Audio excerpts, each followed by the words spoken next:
Su sustancia está hecha de evocación, recuerdo, rememoración y de lo que toma del porvenir. Porque es una parte fundamental de nuestra identidad. Somos nuestra memoria. El programa de Lina que nos lleva de viva voz con los especialistas. Muy buenos días, esto es Radio INA. La Secretaría de Cultura y el Instituto Nacional de Antropología e Historia los invitan a acompañarnos en la emisión de la serie Somos Nuestra Memoria. Yo soy Pavel Luna y en esta ocasión contamos con la presencia de la maestra Berta Hernández González para hablar del tema Historias de mujeres. ¿Por qué sabemos tan poco de ellas? Querida Berta, muy buenos días, bienvenida a Radio INA.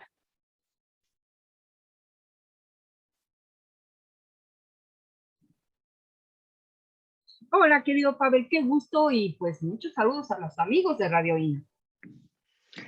Pues hoy tenemos un tema muy interesante. Las mujeres en el siglo XIX, estas mujeres de las que sabemos tan poco, y no porque no hayan tenido una participación importante en la vida pública de este país. La historia del siglo XIX, pues casi fundamentalmente es historia política, ¿no? Nos hemos dedicado muchísimo a abordar la construcción de este país, esta nueva nación a lo largo de todo este siglo, y pues allí están las mujeres incidiendo en todo esto. Y sin embargo, querida Berta, pues lo que conocemos sobre ellas es muy escaso. Y es ante todo, fundamentalmente también un problema de las fuentes. ¿Por qué las fuentes históricas nos han dejado conocer, saber tan poco de la participación de las mujeres? Bueno, pues mira, Pavel, lo que pasa es que para encontrarlas tenemos que irnos a intentar construir la vida cotidiana, pero aquí es bien importante hacer un corte. Una cosa es, digamos, la primera mitad del siglo XIX y otra cosa es la segunda mitad, donde empezamos a ver una presencia femenina muy, como ya empezando a marcar distancias, separarse del universo masculino, que además es predominantemente político. Entonces, cuesta mucho trabajo encontrarlas, pero vamos, ahí yo creo que es todavía como un reto muy importante por abordar, porque de muchas de estas mujeres sabemos por las escasas fuentes que dejaron sus contrapartes, sus maridos, sus padres, sus maestros, sus hijos, en fin, y muy poquito a poco, así como cuando está uno, ¿qué te puedo decir? Como cuando está uno limpiando semillas, ir encontrando esas pequeñas cosas que nos empiezan a hablar de cómo eran ellas. Esos pequeños detalles que no nos hemos acabado de poner a pensar cómo impactan en el universo femenino de la época. Entonces, bueno, yo creo que la primera mitad del 19, sí, el gran reto es hallar las fuentes y las pistas. Yo creo que para empezar, por ejemplo, una de las grandes fuentes es literaria, nada más que la tenemos que ver con los ojos del historiador. Yo me asomaría a las novelas de José Joaquín Fernández de Lizardi, que son novelas pedagógicas con un espíritu liberal, donde lo que se hace es someter a crítica los usos y las costumbres de los no hispanos. Hay un libro que tiene que ver, que ese es el que le pedían a mucha gente en las secundarias, con la educación de los varones, que es el Periquillo Sarmiento. Mucho menos conocida es su novela La Quijotita y su prima, donde el gran problema es ese, la educación de las mujeres, pero con una mirada liberal. Y eso quería decir marcar una división con respecto a las costumbres, a las malas costumbres, a las supersticiones y a las fallas educativas de las mujeres de la última parte del virreinato y los primeros años del siglo XIX. Pero a partir de ahí, o sea, pequeñas pistas para empezar a cazar en otras fuentes que nos permitan contrastar con lo que nos está contando Lizardi. Por ejemplo, la costumbre que seguimos teniendo de darle a los niños cuanta golosina se nos ocurre para que se entretengan. Bueno, esto lo cuenta Lizardi a principios del 19, que las nanas, porque no lloren los niños, les dan a comer cualquier cantidad de cochinadas. ¿Qué dice Lizardi? Dice, le daban a una niña, la personaje de la novela, le daban peritas verdes, manzanitas con chile, chicharrón, y se sigue Lizardi, y otras porquerías a cual más indigestas y perniciosas. Naturalmente la niña siempre estaba enferma del estómago. ¿Te suena conocido? ¿Qué quiere decir esto? Que hay costumbres que están muy enraizadas en el virreinato y Lizardi nos dejó un cuadro de costumbres maravilloso. Ahora, el reto del historiador es irnos a buscar dónde podemos contrastar esto, que finalmente es una construcción literaria. Pero yo diría que si nos queremos asomar esa vida cotidiana, necesitamos a fuerza leer a Lizardi, porque Lizardi no solo cuenta estas cosas, sino que también las contrasta con lo que él cree que deberían leer las mujeres, con lo que podrían estudiar las mujeres, que fíjate qué curioso, coincide mucho con las lecturas, nada menos que de Leona Vicario, cuando la procesan y la intrigan. Vamos a comenzar allí, querida Berta. En esta primera división que tú nos has hecho notar muy bien, las mujeres en la primera mitad del siglo XIX, en el que para acercarnos a ellas no es propiamente con sus testimonios, sino que es en efecto a partir de la mirada de los hombres y de otro tipo de fuentes. Y vamos a empezar allí con esta primera parte, sobre todo con las mujeres de la independencia. Le acabas de dar al clavo en el caso de Leona Vicario. En las mujeres de la independencia pasa algo bien interesante. ¿Cómo nos acercamos a ellas? Bueno, en su mayoría con los procesos jurídicos que a las mujeres que van y se suman a la guerra insurgente se les forma. Entonces, es a partir de esta mirada, de este proceso jurídico, que podemos ir reconstruyendo la historia de estas mujeres que van y se unen, ¿no? Leona Vicario es, por supuesto, uno de esos casos, pero tenemos otras historias como el de Mariana Rodríguez del Toro, ¿no? Entonces, cuéntanos un poquito, a partir de estas fuentes propiamente jurídicas, ¿cómo podemos acercarnos a estas historias? Bueno, es que incluso, fíjate qué tremendo, que nos enfrentamos a un problema. Mientras más grande sea el tamaño del delito y la presencia social en la Ciudad de México de la mujer en cuestión, tenemos fuentes para saber más de ellas. Cuando se trata de mujeres unidas a la insurgencia, capturadas o que entraron en enfrentamiento con ciertas tropas realistas, la información es mucho menor. ¿Dónde están? Bueno, para empezar, hay que decir que la gran fuente para saber de estas mujeres es una sección del Archivo General de la Nación que se llama Operaciones de Guerra, que es donde se resguarda toda la documentación respecto a la manera en que las fuerzas virreinales, las tropas realistas, combatieron a la insurgencia. Y es tremendo en ese sentido comprobar que te asomas a ver estos recuentos de mujeres insurgentes y de algunas no hay más que un párrafo, su nombre y un párrafo, contando que estas mujeres juntaron a los demás de su caserío, de su hacienda, de su rancho y le dieron de comer a la insurgencia o procuraron atenderlos o se unieron a cierto combate o de plano se dijeron nosotras nos unimos y somos también insurgentes. Es tremendamente triste porque eso te habla además de una valoración masculina en su momento, de que estas no eran sino mujeres mitoteras, alborotadas, que se suman a la bola y que entonces, bueno, pues forman parte de una pequeña escaramuza, de un pequeño momento en la narración independentista. Y eso a mí me parece tremendamente doloroso, ¿no?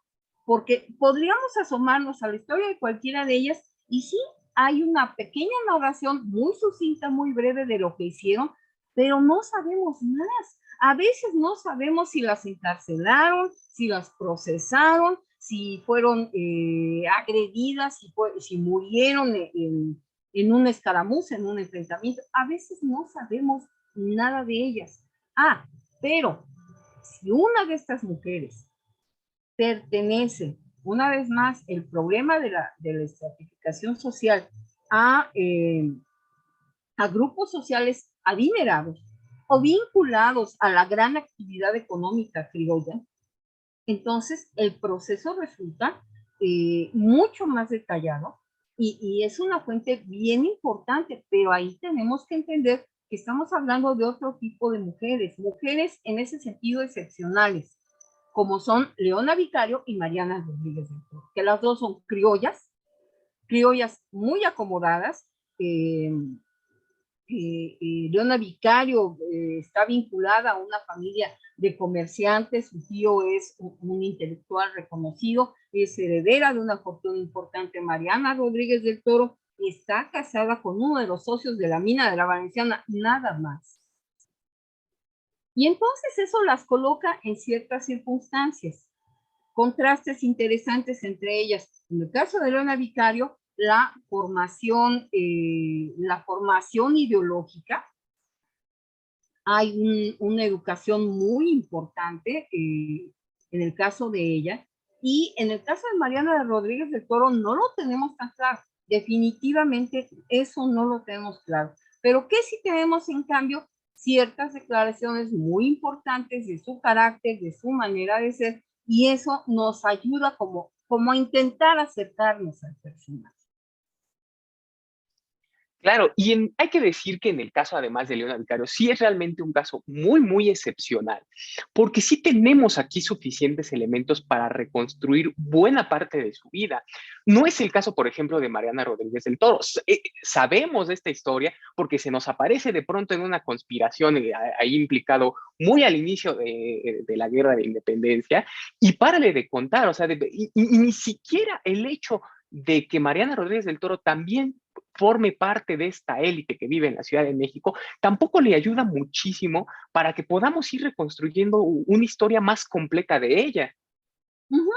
Claro, yo te quiero decir que en el caso de Mariana Rodríguez del Toro, hace mucho, la primera vez que escribí sobre ella, a mí me daba o se me volvió un poco obsesión. Decir, ¿y por qué no tenemos un retrato de ella? ¿Por qué? ¿Por qué habiendo un retrato de la corregidora? ¿Por qué habiendo retratos de Leona Vicario? ¿Por qué no tenemos una imagen de ella? Claro que lees el proceso, por lo menos en la edición que está más o menos al alcance de todo el público, que es la que viene en esta colección de documentos para la historia de la Guerra de Independencia, y llegas a la conclusión de que seguramente lo hubo, dada su posición, dado su perfil, pero le fueron, en el momento en que se le identifica como conspiradora, se le confiscan todos los bienes. Así que todas las huellas materiales, digamos, que pueda haber de ellas, bueno, pues fueron desaparecidas. Y como realmente ella se pasó los 10 años de la Guerra de Independencia en la cárcel y la liberaron ya muy enferma y muy debilitada, pues realmente no sabemos qué más pasa con ella. Entonces, sí tenemos, digamos, como el material esencial para acercarnos a ella, pero incluso de un personaje como ella, nos falta mucho por redescubrir. Conocemos el proceso más o menos condensado, habría que ver cuál es el proceso de interrogatorio, ¿no? Claro, pero otra vez, estamos refiriéndonos a casos excepcionales, ¿no? No tenemos suficientes elementos para decir que la historia de Mariana Rodríguez del Toro o la historia de Leona Vicario es la historia de todas estas mujeres que viven el proceso de independencia. No hay manera, ¿no? ¿Cómo sí nos podemos ir acercando a la vida, pues de lo que podría haber sido de estas otras mujeres que viven ese proceso, que viven esta primera parte del siglo XIX y que sin embargo no está allí? Ya nos acabas tú de decir, bueno, hay que acercarnos a la literatura escrita por los hombres, chin, ni modo, pero también hay otro elemento muy importante, el ideal masculino de lo que debe de ser, de lo que deben de ser aquellas mujeres, el ideal educativo. ¿Cómo se considera en esta primera mitad de siglo, querida Berta, que deben de ser las mujeres? Más allá de estos casos de excepción, ¿no? Digamos, el común femenino, ¿cómo debe de ser este ideal? Uy, bueno, aquí hay dos maneras de acercarse y las dos están vinculadas. Bueno, una es claramente literaria, sigo hablando de Lizardi. ¿Por qué? Porque Lizardi, decía yo, es un escritor liberal y habla por boca de algunos de sus personajes. Entonces, este libro, que insisto, yo lo recomiendo, además se consigue muy fácil, es muy barato, nadie se puede perder La Quijotita y su prima ahora que volvemos a discutir tanto sobre cómo hacer historia de mujeres. Porque vamos a encontrar que esas mujeres de las que habla Lizardi se parecen a nuestras abuelas. Vamos a encontrar con que ciertas cosas, ciertos hábitos, todavía hasta bien entrado el siglo XX, ahí nos vamos a encontrar retratados, vamos a encontrarnos algunas de nuestras parientas mayores. Eso nos debe dar una idea de cómo ciertas costumbres prevalecieron a lo largo de las décadas y remontados siglos. Pero bueno, entonces, aquí hay cosas interesantes. Por eso creo que es una novela que merecería mejor suerte. Porque a ratos deja de ser novela y se vuelve argumentación.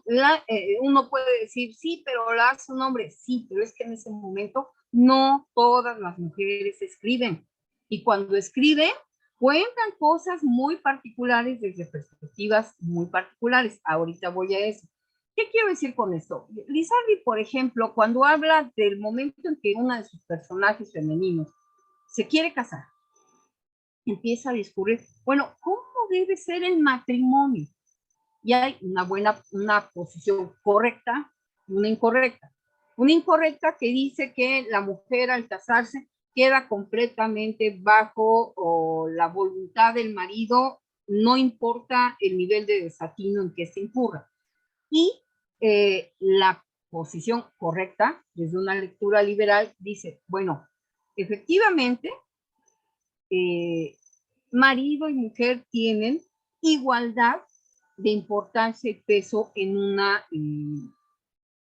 una relación matrimonial, pero el varón está obligado por tener más fuerza, por ser el motor de la actividad económica de la casa, está obligado a proteger, fíjate qué interesante, proteger dentro de la igualdad a su esposa, proteger y respetarla dentro de una idea de que de que ella no es menos que él. Bueno, eso que escribe Lizardi por ahí de que como de 2021 es un poco, ¿sabes hasta dónde va a ir a rebotar? Hasta la mentada epístola de Melchor Ocampo. Que los feminismos de los años 70 del siglo pasado dijeron, no, es que esto es un documento que habla del dominio del varón sobre la mujer. No, lo que pasa es que hay que irnos más atrás para ver desde dónde Ocampo pensó estas ideas de que yo como dice, tú como paloma para el nido, yo como águila para cuidar el hogar, no sé qué. Bueno, esta es esa lectura liberal. Sí, está escrita por varones, sin modo, pero tenemos que pensar cómo en ellas estamos encontrando el conjunto de normas que planteaban la manera ideal de vivir una relación matrimonial. Ahora, hay otro tipo de materiales que nos permiten asomarnos al ideal femenino de la época. Uno que es muy divertido porque digo, a la distancia ya nadie dice esto es como norma, ¿no? Es, por ejemplo, una publicación que se hizo hacia los años 40 del siglo XIX, que se llama El presente amistoso a las señoritas mexicanas. Es un librito muy bonito, con grabados con flores y poemas, pero otra vez es un texto escrito por varones, es un libro lleno de lecturas, digamos, edificantes, hecho para las señoritas, para que entendieran cómo debía ser su vida social, cómo debía ser su comportamiento en sociedad y cómo podía convertirse en una persona grata a los varones. ¿Con qué? Con el fin de casarse. Claro. ¿Por qué? Porque una mujer en la primera mitad del siglo XIX, una mujer, digamos, de cierto nivel económico, solamente tiene dos opciones, o meterse de monja o casarse.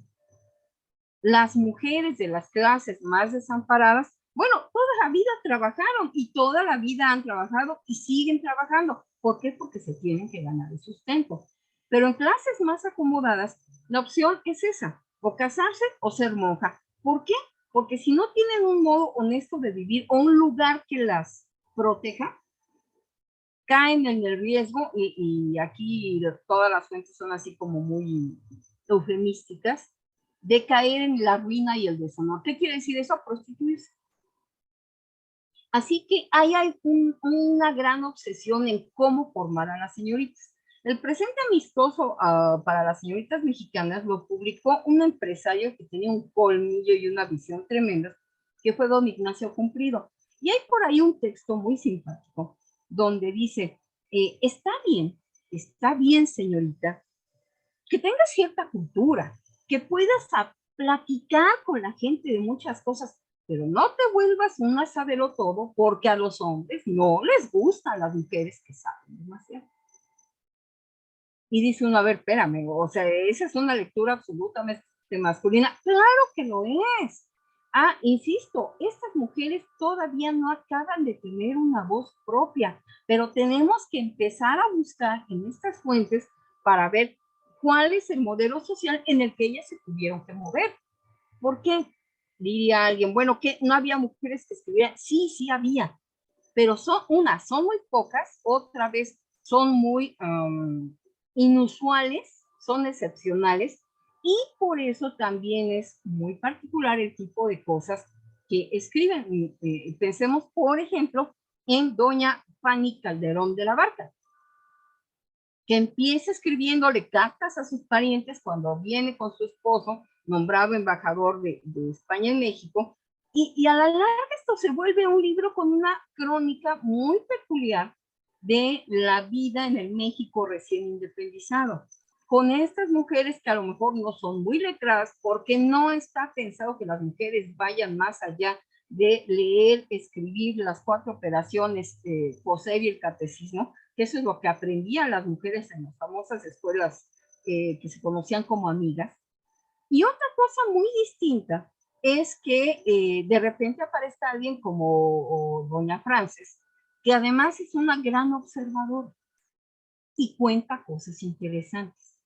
Pero, digamos, todos estos son acercamientos como literarios. Y uno dice, bueno, pero es que de veras las mujeres no hacen nada. No, sí, claro que hacían. Lo que pasa es que tenemos que voltearnos a ver fuentes que son más complicadas como para que sean de acceso a los grandes públicos. Por eso aquí viene además un reto adicional, que es el reto de la divulgación. El reto de llegar a esas fuentes, recuperarlas y poner en manos de grandes públicos historias de estas mujeres a través de fuentes como los juzgados, los archivos de notarías, la testamentaría, los registros de propiedad, porque ahí sí las vemos.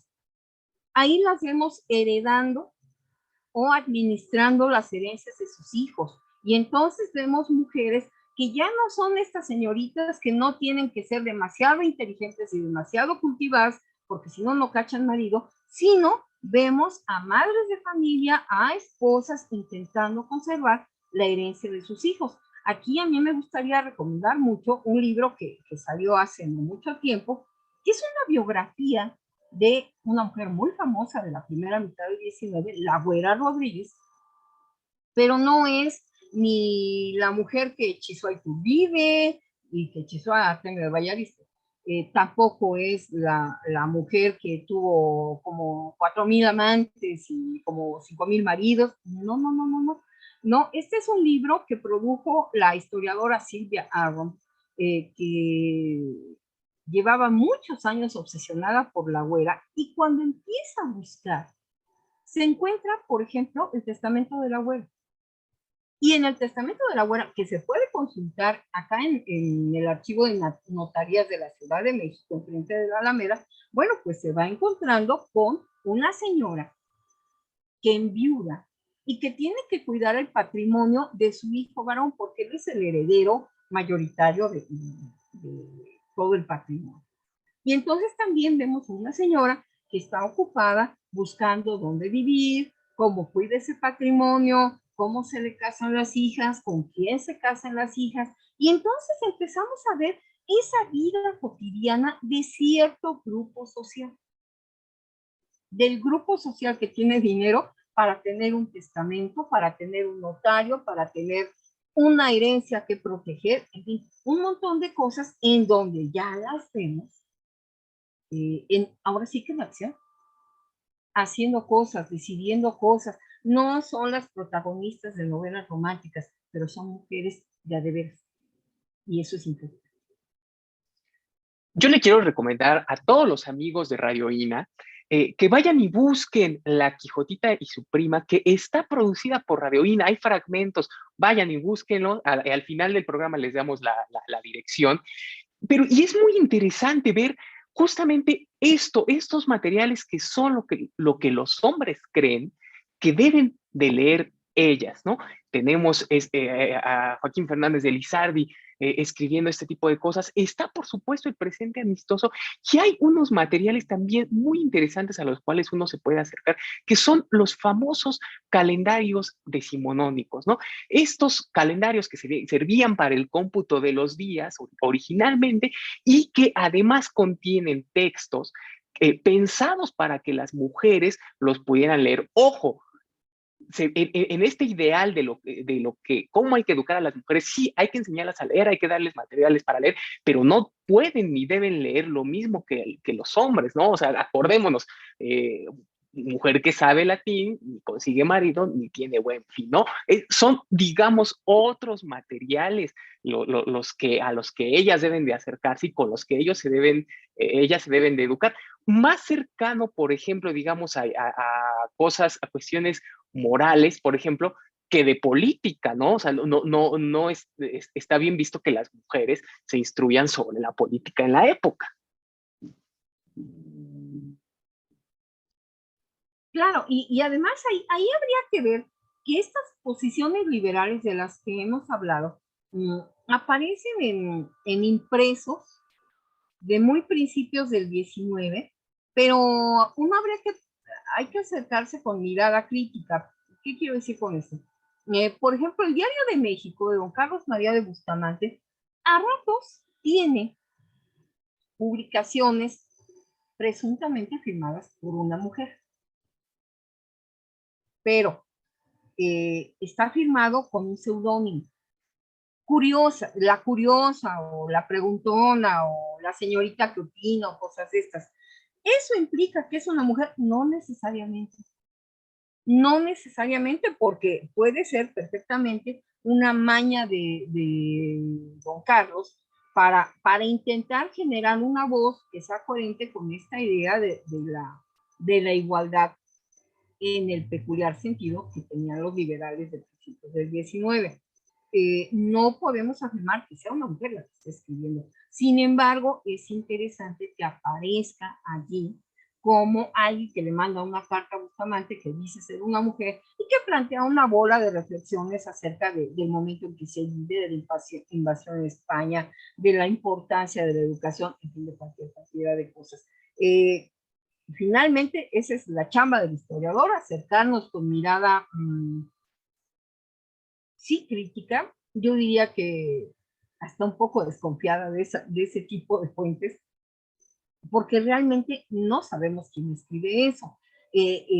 Pero por otro lado, la idea de que las mujeres tengan acceso a la discusión pública, pues es de a gotitas, es de destellos. Por eso se insiste en este asunto de que Leona Vicario es la primera periodista del país. Bueno, para empezar, el concepto del periodismo a principios del siglo XIX es muy diferente a la idea de periodismo que tenemos hoy día. Entonces, pues es como muy complicado querer meter a la pobre de doña Leona a fuerza en interpretaciones del presente. Pero vamos, ahí lo que vemos es otra vez un personaje de excepción generando una presencia en la vida pública. Por eso, ahora que hace no mucho tiempo se recordó a doña Leona Vicario, bueno, una de las cosas interesantes que se procuró poner de relieve es esta polémica que sostuvo de periódico a periódico con Lucas Alamán. ¿Por qué? Pues porque a don Lucas también últimamente le han crecido un poco los cuernos de malo de la película, de malo de la historia. Entonces pues es importante subrayar ese encontronazo, que en el caso de doña Leona y de don Lucas sí debió haber sido un encontronazo, porque ninguno de los dos era de carácter parecido. Pero, a ver, sigamos preguntando por las fuentes, y a lo mejor aquí ya voy a pegar un poco un brinquito a la segunda mitad. Una vez más, ¿quiénes hacen los reglamentos? ¿Quiénes hacen las leyes? Sí, los varones. Los varones son los que hacen estos reglamentos. Pero la pregunta es, ¿cómo impactaron en la vida de las mujeres? Y ahí podemos encontrar otra vez elementos para intentar construir su vida. Voy a poner un ejemplo. Hay que acordarse que cuando se promulga la Constitución de 1857, se genera la norma de que todos los empleados públicos deben jurarle fidelidad. Y si no lo hacen, los corren de la chamba. Del otro lado, la Iglesia Católica dice todos los que juren la Constitución liberal serán excomulgados. Y entonces lo que hay que pensar es en qué bronca metieron a las familias, no a los hombres de la élite política, a las familias que escogían o te quedabas sin chamba o te ibas al infierno. Entonces tenemos que empezar a ver que todas estas cosas, que la gran efervescencia política del 19 impacta en la vida cotidiana, y impactar en la vida cotidiana significa impactar en la vida de las mujeres. En muchos niveles, en muchísimos. Una de las grandes broncas que tiene la reorganización social después de la reforma liberal es, por ejemplo, esta resistencia a que las mujeres tengan más presencia política. ¿Por qué si desde Bustamante se dice que las mujeres pueden opinar en política? Porque a los liberales, que son tan liberales, pues no se les ocurre que ellas deben tener este mismo derecho a participar en la vida pública. Pues muy sencillo, porque hay una idea muy, muy profundamente enraizada de que las mujeres son mucho más devotas, son mucho más religiosas, y el grave problema es que se confiesan, y no vaya a ser que los confesores, que son las autoridades espirituales de las comunidades, empiecen a intentar normar sus criterios. Eso también explica por qué a partir de la reforma la figura del profesor es una de las figuras impulsadas por el Estado para convertirse en esas autoridades morales, haciendo a un lado a los padres. Entonces, todo esto tiene que ver con el universo femenino. Y a veces no nos damos cuenta de lo grande o pequeño que es este impacto. ¿Dónde más están estas fuentes? En los reglamentos, por ejemplo. Voy a citar un reglamento. Todos sabemos que a Maximiliano le encantaba hacer reglamentos de cualquier cosa. Protocolos, normas, cómo vas vestido, de qué color, con qué sombrero, todo el ceremonial de la corte se lo echó Maximiliano. Bueno, entre otras cosas, ese ceremonial de corte habla de vestidos escotados. ¿Qué quiere decir un vestido escotado? Que hay uno o dos retratos de Carlota con un vestido escotado. ¿Qué es un vestido escotado? Es un vestido que deja al descubierto toda esta parte. Los tirantes muestran parte de los hombros y luego sigue el brazo desnudo. Se ponen guantes, pulseras, lo que tú quieras. Pero un vestido escotado para el modo de vivir de los mexicanos convertidos en novohispanos, tampoco crean que era la gran cosa, la pequeña cosa. No, implicaba todo un modo, cambiar todo un modo de vestir, todo un modo de presentarse. Alguien de la época afirma que, a ver, ¿cómo está eso de que las mujeres van a ir medio desnudas a los bailes o al teatro? ¿No? Bueno, para Max, un vestido escotado era una cosa de lo más normal, porque era el tipo de moda que se manejaba en Europa. Y aquí no. ¿Qué habrán pensado los padres de familia, los esposos cuando vieron el ceremonial de la corte? Y resulta que su esposa o sus hijas tienen que ir con ese tipo de trajes. Ahora, ¿qué es lo que estamos viendo? Independientemente de lo chistoso que esto pueda sonar, lo que estamos viendo es el universo femenino que está hecho a base de directrices, de normas, de reglamentos, de leyes, normando el comportamiento femenino. Muy bien, pues les recordamos que el tema en esta ocasión es historias de mujeres. ¿Por qué conocemos tan poco de ellas? Y contamos con la presencia de la maestra Berta Hernández. Querida Berta, pues en efecto, vamos a ir avanzando en este siglo XIX y sobre todo vamos a pensar en esta convulsión política, en esta efervescencia, de la que siempre pensamos acerca de estos grandes personajes liberales, ¿no? Y sin embargo, pues, ¿dónde están las mujeres, las esposas, por ejemplo, de aquellos personajes?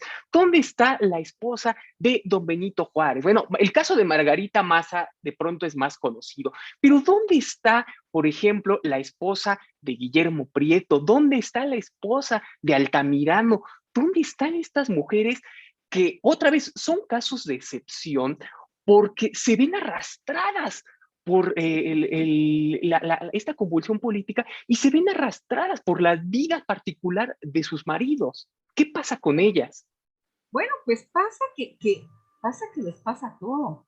Pasa que sufren mucho. Estamos muy acostumbrados a repetir un discurso que se acuñó a partir de 1871, cuando muere Margarita Maza, que es el pensar que en Margarita se concentra todo el ideal femenino liberal de la época.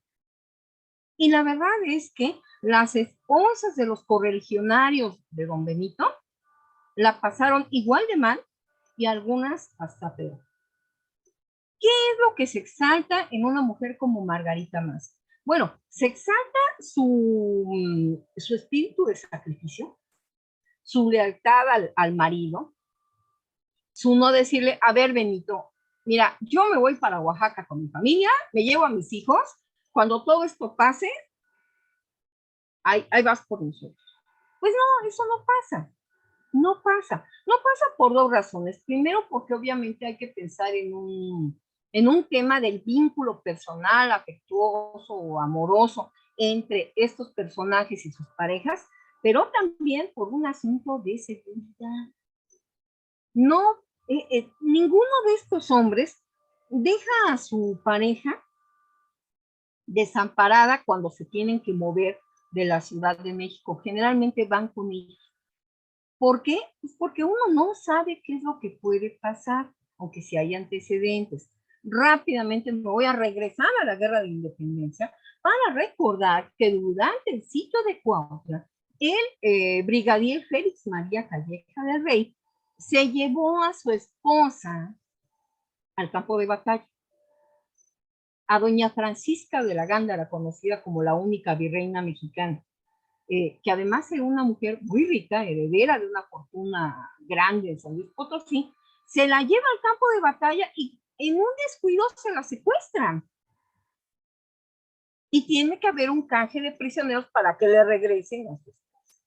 Bueno, Calleja, que tiene fama de ser muy bilioso, parece que se puso muy mal con esto. Pero vamos, esto nos debe hablar de un asunto de seguridad. Las esposas de los actores políticos también son rehenes de estas marejadas de violencia y entonces tampoco las puedes dejar desamparadas. Primero, porque finalmente es tu pareja, es tu mamá, es tu esposa, es tu hija, pero también porque no puede ser susceptible de chantaje o de presión porque tienen como rehén a tu familia. Así que muchas de estas mujeres se mueven en la medida en que se mueven sus parejas. Y hay casos muy dramáticos. Pensemos, por ejemplo, tú me preguntabas por la esposa de Guillermo Prieto, María Caso, pobre mujer de veras, ¿cómo sufrió a don Guillermo? ¿Por qué? Porque, bueno, para empezar, María Caso es una muchachita rica. La fuente para saber de ella son las memorias de Guillermo Prieto. Y ahí van apareciendo al principio. La ven en un balcón cuando es niñita, seguramente por ahí, por el rumbo de la Alameda. Prieto cuenta que vivía en una casa muy mona allá en Corpus Christi, es decir, Avenida Juárez. Y él la ve, se enamora de ella, y ahí está, muele y muele y muele años hasta que le dan permiso de cortejar a la muchacha. Bueno, se vuelve una pareja que se quiere mucho. Pero, ¿dónde la encontramos? La encontramos, por ejemplo, en vísperas de la invasión americana a la Ciudad de México. ¿Por qué? Porque esta muchacha, criada como niña rica, como niña mimada, protegida, agarró, puso en un carromato los triques de la familia, subió a su suegra que vivía con ellos, subió a sus 3 niños chiquitos y agarró camino por la calzada México-Tacuba hacia San Cosme, intentando escapar de la invasión. Lo que son las cosas, uno no sabe para quién trabaja. Desesperada, esta mujer toca la puerta en una casa muy bonita, en una finca muy bonita, en lo que hoy es San Cosme, le abren y ella pide refugio. ¿Por qué? Pues porque trae sus bienes, trae a su suegra, trae a sus niños, trae a una bebé de brazos, y entonces dicen, pásele. Lo que son las cosas, es la casa de don Lucas Alamán y su mamá. Y Lucas Alamán le da refugio a esta familia sabiendo quién es el varón con el que está casado esta muchacha y que es el hijo de la señora. Claro, ¿dónde anda Guillermo Prieto? Se preguntarán, ¿dónde anda Guillermo? Bueno, Guillermo anda en la resistencia, era malísimo para todo lo que implicara el manejo de armas de fuego, pero andaba más bien como en el asunto de llevar y traer información, mensajes, que es lo que siempre se le dio bien. Y cuando pasa la invasión y él como diputado se tiene que mover a Querétaro, pues empieza a ver qué pasó con su familia, dónde están, y sorpresa, están de huéspedes de don Lucas. La historia es muy bonita, pero aquí lo que importa es ver que esta mujer se tuvo que hacer cargo del movimiento de la familia. Ahora, esta misma mujer y esta misma familia, ahí van también hacia el norte del país, cuando en la guerra de la intervención, sabemos, el presidente Juárez sale llevando el gobierno de la República y se van al norte. Bueno, pues ahí va una comitiva grande. Guillermo Prieto va en calidad de director del Diario Oficial, de administrador del Correo Federal, y ahí va otra vez con la esposa, la mamá, ya tuvo otro hijo y ya se le murieron 2, entonces ya lleva dos jovencitos que son sus hijos, y ahí van hasta allá, hasta Ciudad Juárez. ¿Y qué es lo que pasa? Sabemos que cuando Juárez prorrogó su mandato, hubo una ruptura en el bloque juarista, Prieto entre ellos, y ¿cómo sabemos que fue de esta familia? Lo sabemos por una carta de Juárez. Juárez le está contando a su yerno Pedro Santacilia, Guillermo Prieto metió en un carro a toda su familia, sus cosas, y a su María, es decir, la esposa, que todo el mundo tenía claro cuánto la quería, y se acaban de ir, cruzaron la frontera y están en Brasil. Y regresan en 67. Fíjate qué tremendo, Pavel, fíjense qué tremendo, amigos de Radio INA, porque varias de estas mujeres van a parecerse en su destino a Margarita Maza. Se van a morir antes que sus parejas, desgastadas por el cansancio, el ir y venir, las angustias, las pobrezas, las miserias, y ahí las vamos encontrando de a poquito. ¿Qué sabemos de esta esposa de Guillermo Prieto? Lo sabemos por las memorias, lo sabemos por una que otra carta, como esta que he citado de Juárez, y hasta aquí. Y desde luego el momento en que se muere, y todo el mundo dice qué sufrida, qué sacrificada, qué noble era esta compañera del señor fulanito, del señor perenganito. Eso pasa con la esposa de Guillermo Prieto, y eso pasa con la esposa de Ignacio Ramírez el Nigromante, que según la tradición oral que es otra fuente, la tradición oral de la familia del Nigromante, la señora padecía una afección cardíaca.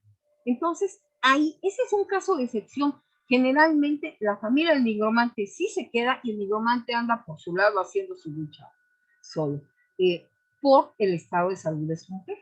Pero son casos muy parecidos en esos tres casos: Juárez, el nigromante y Prieto, los tres en viuda, y son mujeres que han estado sometidas a estrés muy grande, a pobrezas, a abandonos, a miserias, a ausencias y a la recanija incertidumbre de no saber dónde está el marido, el padre de los hijos. ¿Por qué? Porque pues desde luego las comunicaciones no son como ahora. Una carta puede tardar 2 meses, 3 meses en llegar y no tienes otra manera de saber.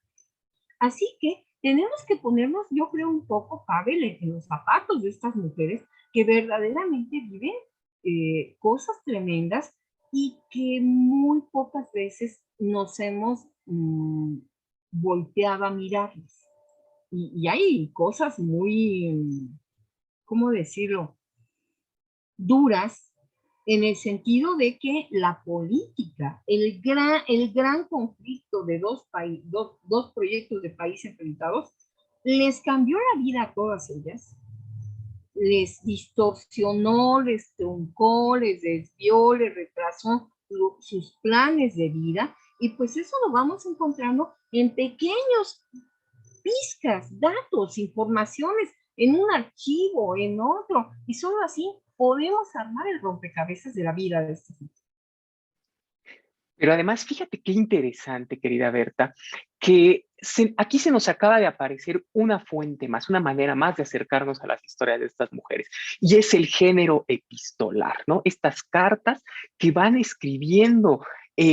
Y aquí es muy interesante, muy importante acercarnos al caso de Margarita Maza, del que sí conocemos muchísimo la correspondencia que tenía con Benito Juárez, y puede uno acercarse allí a, pues, de pronto a Margarita, muy triste por la separación con Benito, muy triste por la muerte de sus hijos, muy triste por, etcétera, etcétera, etcétera, ¿no? O sea, estas preocupaciones y demás.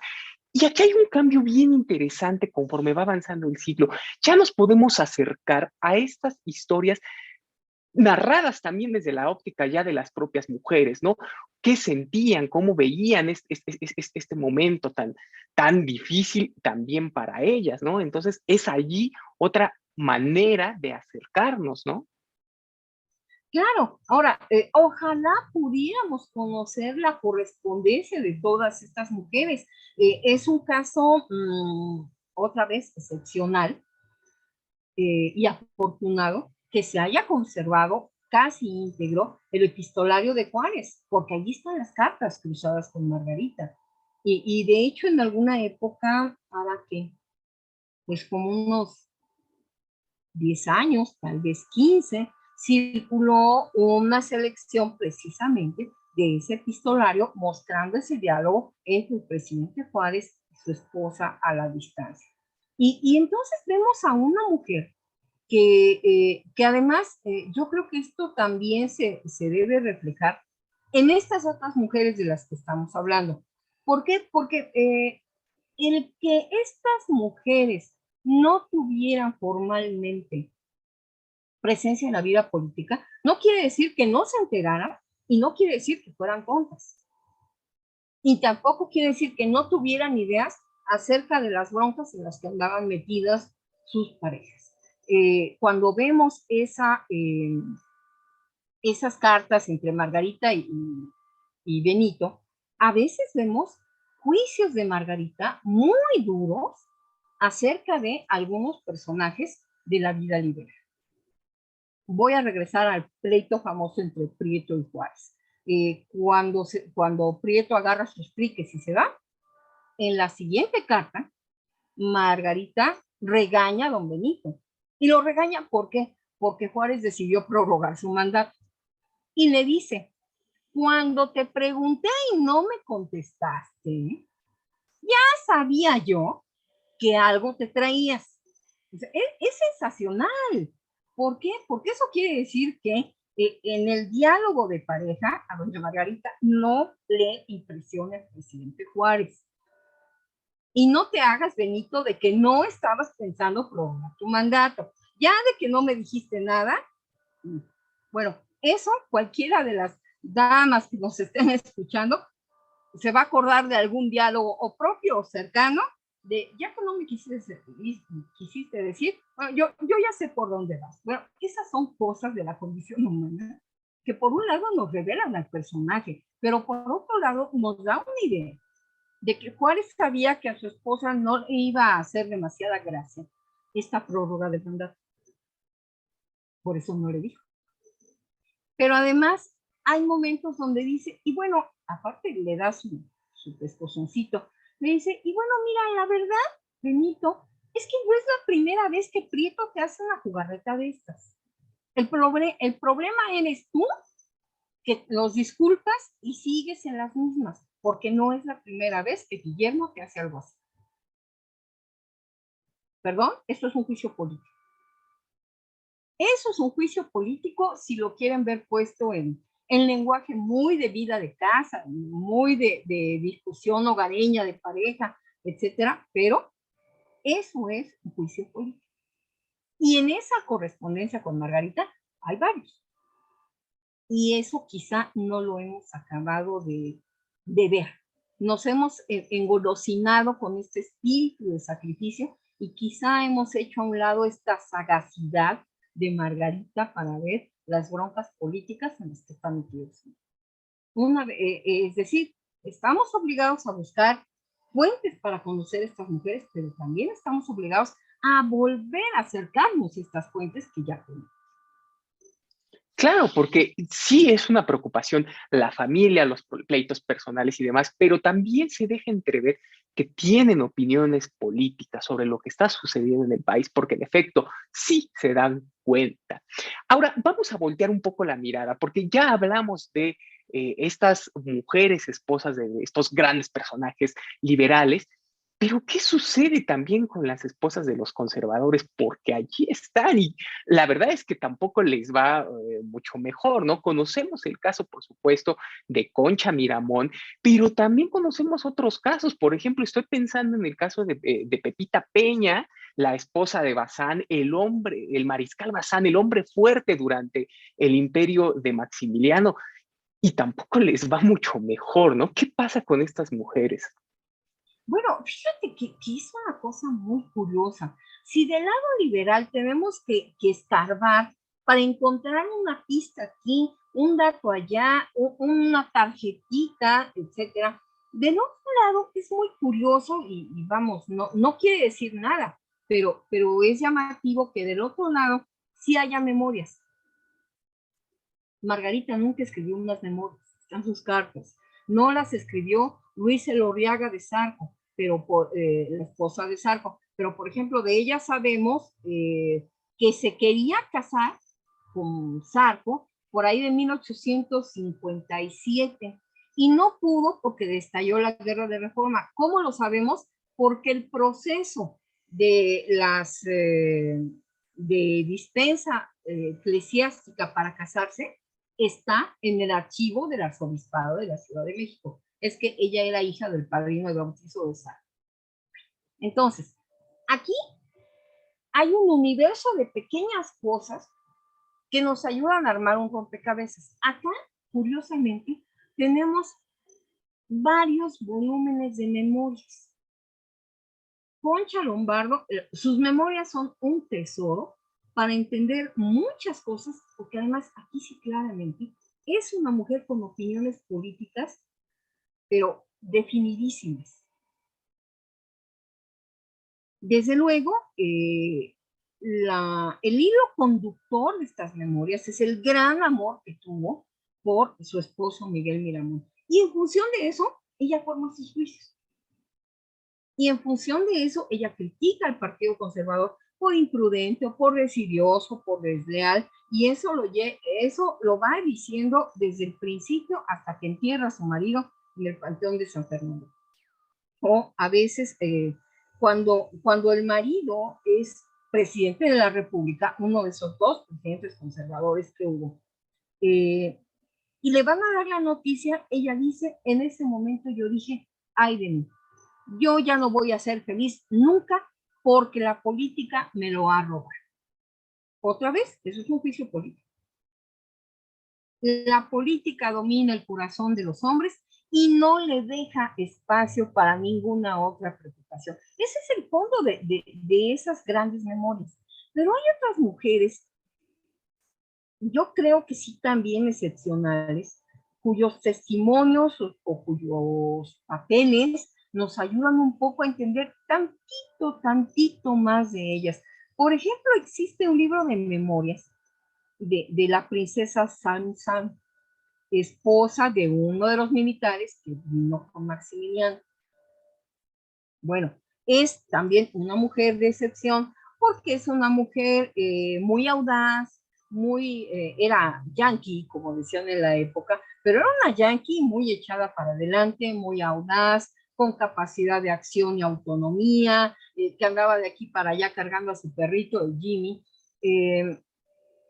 Y ella cuenta sus historias, porque ella incluso, como esposa de algo que en términos muy llanos es un mercenario, con título, pero un mercenario, pues tiene que estar, participan en la Guerra Civil de Estados Unidos, luego vienen a México, y entonces esta mujer cuenta un poco lo que va viviendo, cómo conoce a Juárez, en fin, y quizá no podríamos definir a Agnes de Saint-Saëns como una mujer del lado conservador, pero desde luego es una mujer que está en cierta posición política y a veces se involucra, como cuando intenta idear un plan para que Maximiliano se fuga.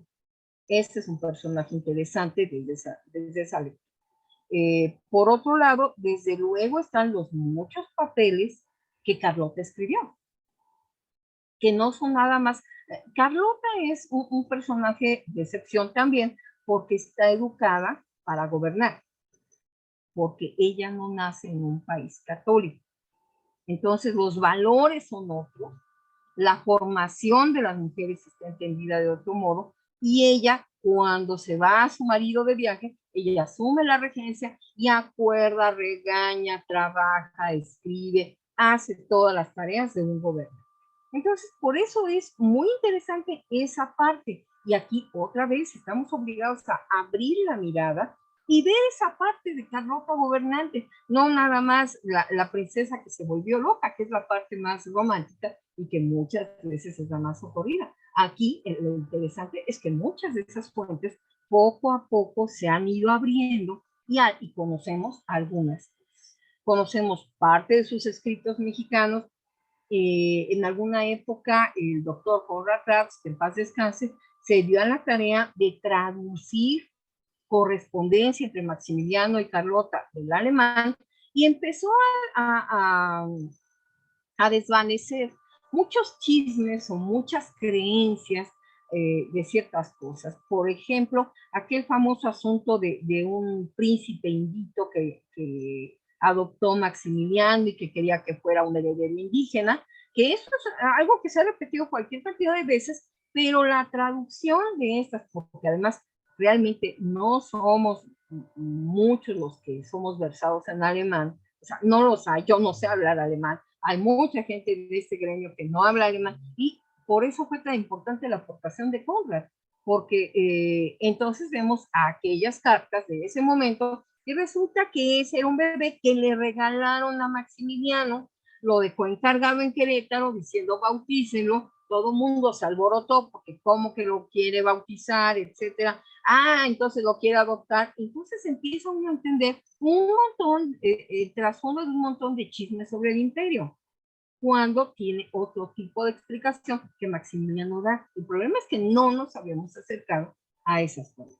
En tiempos recientes, y esto es otro hallazgo interesante, lo que se ha publicado son parte de los documentos de los médicos de Carlota una vez que se le declara insana mental. Entonces ya también podemos entender qué clase de afección tuvo, qué le pasó, cuál fue su vida después de que enloqueció. Y entonces podemos acercarnos a entender más a los personajes. Ahora, el pequeño problema es que tampoco hay muchas mujeres del lado conservador que nos hayamos puesto a identificar. Digo, algunos que ese es mi caso, digamos, que yo estudio cultura liberal, que he trabajado mucho a los liberales de la Reforma, bueno, de repente me fui encontrando con estos detalles. El día que nos metamos a tratar de la misma manera a las esposas de los conservadores, bueno, ahí vamos seguramente a encontrar algo.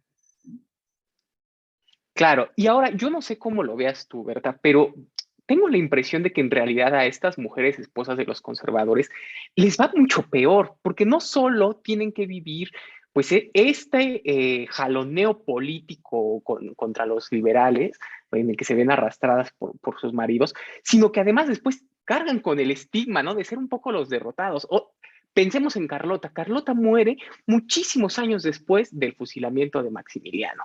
Pensemos en Concha Miramón, muere ya muy entrado el siglo XX.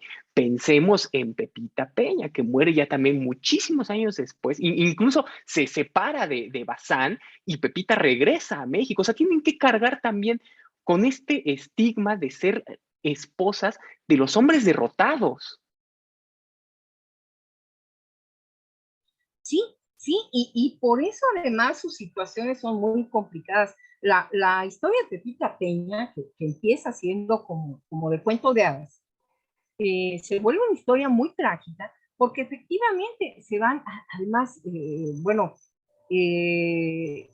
generalmente nos hemos quedado con dos momentos de Pepita Peña. Una, cuando es una adolescente de 17 años y el mariscal Bazán se enamora de ella y la corteja, y es un número y un drama del que escribe toda la corte. Hay cartas de Maximiliano a Carlota, o de Carlota a Maximiliano, donde dice, el mariscal parece chiquillo. Pero, ¿qué pasa cuando regresan? Bueno, Pepita se hizo francesa, aunque siguió siendo esposa mexicana del mariscal. Y el otro dato importante es que después de la guerra franco-prusiana, pues al mariscal lo acusan de traición por la derrota francesa, lo encierran en la prisión de Santa Margarita. Y este es un dato bien bonito. Lo encierran en una celda donde la tradición asegura que ahí fue donde encerraron al auténtico hombre de la máscara de hierro, que sí existió, que no es nada más un personaje de las novelas de Dumas. Y de ahí Pepita lo ayuda a fugarse descolgándose por un balcón, porque realmente no era una prisión fea, es decir, no era una celda húmeda y con ratas, sino que realmente se le trataba conforme a su rango, pues estaba encerrado, ¿no? Y se van a España, y en España conocen la miseria. ¿Y por qué se regresó Pepita? Bueno, Pepita se regresó buscando salir de la miseria.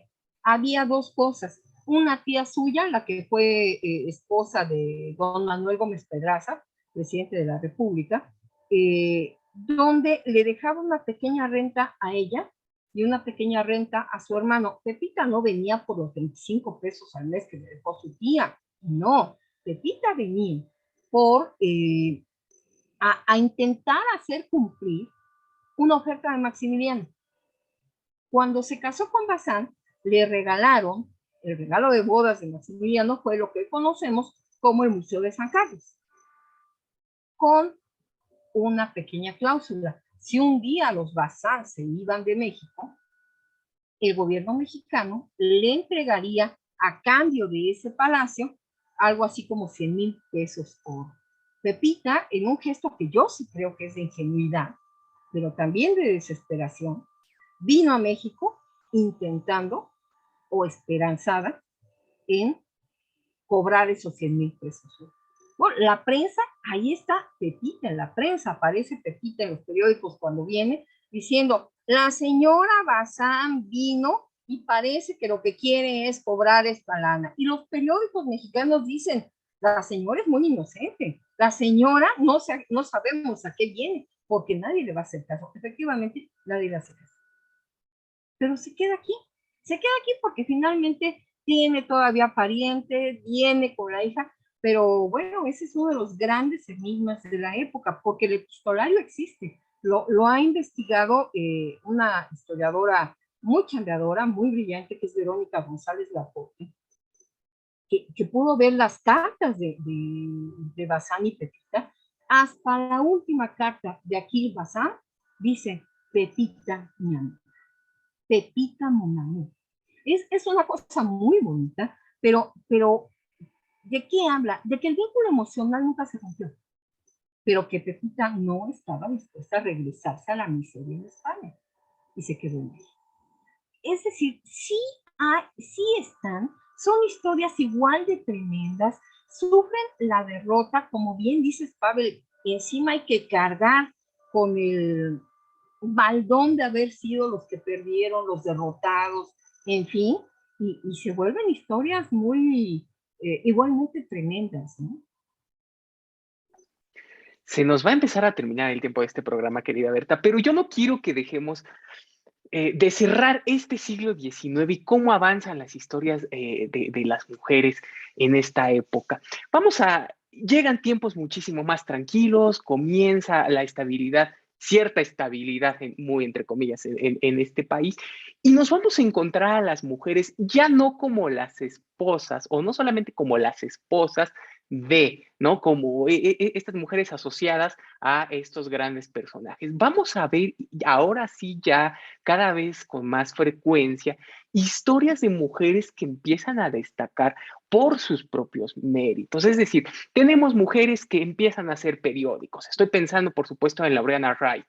Tenemos historias de mujeres que empiezan a ser profesionistas. Estoy pensando en Matilde Montoya, la primera médica titulada, ¿no? Es decir, empieza a haber cierto cambio conforme termina el siglo y ya las vamos a ver cada vez más independientes y con un ánimo de hacer cosas más allá de lo que los hombres les permitían. Sí, pero además quebrantando todo esto de lo que hemos hablado antes, los reglamentos, la normatividad, las leyes, ¿para qué? Para irse haciendo un huequito, una presencia, que eso es lo que pasa, por ejemplo, con Matilde Montoya. A Matilde Montoya le hicieron cualquier cantidad de cosas horribles en su empeño por ser médica. Cuando acaba, y a eso me refiero cuando hablo de quebrantar reglamentos y un orden de vida. Hay un momento en que Matilde Montoya acaba sus estudios de medicina y empieza a intentar hacer su examen para titularse. ¿Y qué crees que le dicen? Ay, ¿qué cree? Usted no puede hacer un examen. ¿Por qué? Es que usted no estudió en la Nacional Preparatoria. Y el requisito para ingresar a los estudios universitarios para los varones era haber cursado estudios en la Nacional Preparatoria. O sea, así se creó como el preámbulo al estudio profesional. Y pues Matilda no había sido alumna de la Nacional Preparatoria, para empezar porque ahí no admitían mujeres. Entonces es una bronca tremenda, es literalmente estar pica y pica y pica piedra, estar friega y friega, tocando puertas, pedir apoyos, para empezar ahí sí a retorcer la ley y generar estos espacios de excepción para que esta mujer pueda finalmente convertirse en médica. Pero así, de ese tipo de pequeñas cosas. Y luego llegó a haber reparos en el desarrollo de los estudios de Martínez de Montoya, donde le decían, no, es que usted no entra en ninguno de los supuestos de la reglamentación. ¿Pero por qué? Es que aquí dice alumnos, en ningún lado dice alumna, alumnas. No dice alumnas, dice alumnos, ustedes alumnas, no alumnos, no. Así que verdaderamente esa primer mujer con título profesional en este país la sufrió tremendamente y bueno, de ella sí, afortunadamente, tenemos más o menos documentado cuál fue su paso, pero hay otras que logran remontar ese universo masculino pesándole y empiezan a hacer cosas propias. ¿Qué quiero decir con esto? Voy a citar a un nombre que muy pocas veces se cita y es una historia fenomenal. Me refiero a Laura Méndez. Laura Méndez, que además todo el mundo la conoce como Laura Méndez de Cuenca, es una mujer que hoy día está sepultada en la rotonda de los mexiquenses ilustres, una mujer periodista, poeta, traductora, maestra, y los primeros años de su vida intelectual, ella fue alumna del conservatorio en tiempos de la República Restaurada, y empezó a hacer traducción para ganarse la vida. Es una mujer muy de avanzada, porque en ese brinco a la segunda mitad del 19, pues agarra a su hermana y las hermanas se van a vivir solas. Y en el siglo XIX no era tan sencillo que una señorita agarrara sus chivas y dijera, me voy a vivir por mi lado. Eso ya nos debería de llamar la atención. Bueno, esta mujer fue la primera pareja de Manuel Acuña y tuvo un hijo con él, un hijo que se murió a los pocos meses de que Acuña se suicidó en su sonda y tal.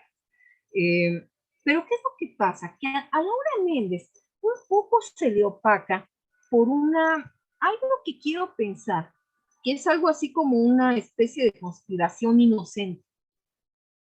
¿Por qué? Porque todos los amigos de Manuel Acuña, románticos al fin, asumen que su amigo pasa a la inmortalidad como el escritor, el poeta que se suicida por amor, no por sus peculiares broncas de... Esa imagen edulcorada de Acuña dura mucho tiempo y sus amigos se encargan de mantenerla viva. Eso es real. Por eso, la figura de Laura Méndez se opaca mucho.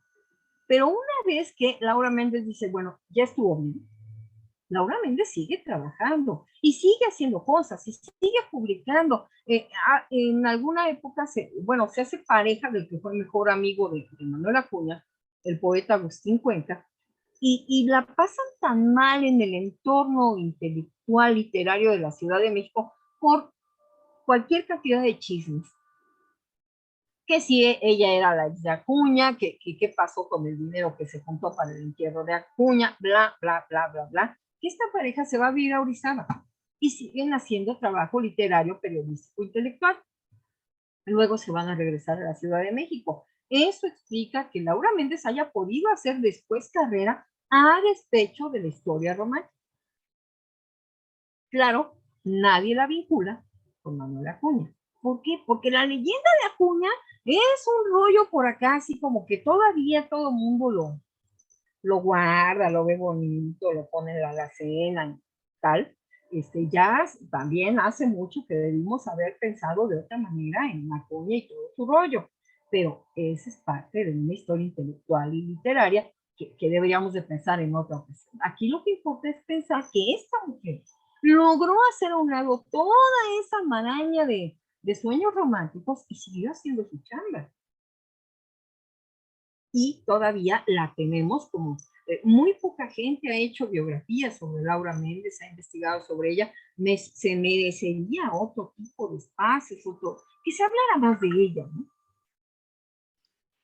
Así es, pues tantas historias que se nos van a quedar sin contar, pero se nos ha terminado el tiempo y yo te quiero agradecer muchísimo, querida Berta. Y bueno, pues así es como yo, Pavel Luna, a nombre de Radio INA, doy por terminada esta emisión que fue posible gracias a la generosa participación de la maestra Berta Hernández González. Muchas gracias a nuestros escuchas por su atención. Les sugerimos consultar más de nuestra producción a través de radio.ina.gov.mx. Allí pueden escuchar, por cierto, los fragmentos de La Quijotita y su prima. Vayan y búsquenlos, por favor, porque valen muchísimo la pena. Y también pueden escucharnos a través de nuestras distintas plataformas digitales en YouTube y Spotify. En la realización, la Coordinación Nacional de Difusión a través de la Subdirección de Radio INA con Gabriela Marentes. En la producción y grabación, Evanibaldo Morales. En la edición, Rubén Martínez. En el apoyo, Marta Hernández, Paula Avedoy y Jerónimo Cuevas. Muchísimas gracias y hasta la próxima. Las opiniones y comentarios aquí expresados son de entera responsabilidad de quienes proporcionan la información y no representan necesariamente las opiniones de Radio INA ni comprometen el pensamiento editorial del Instituto Nacional de Antropología e Historia.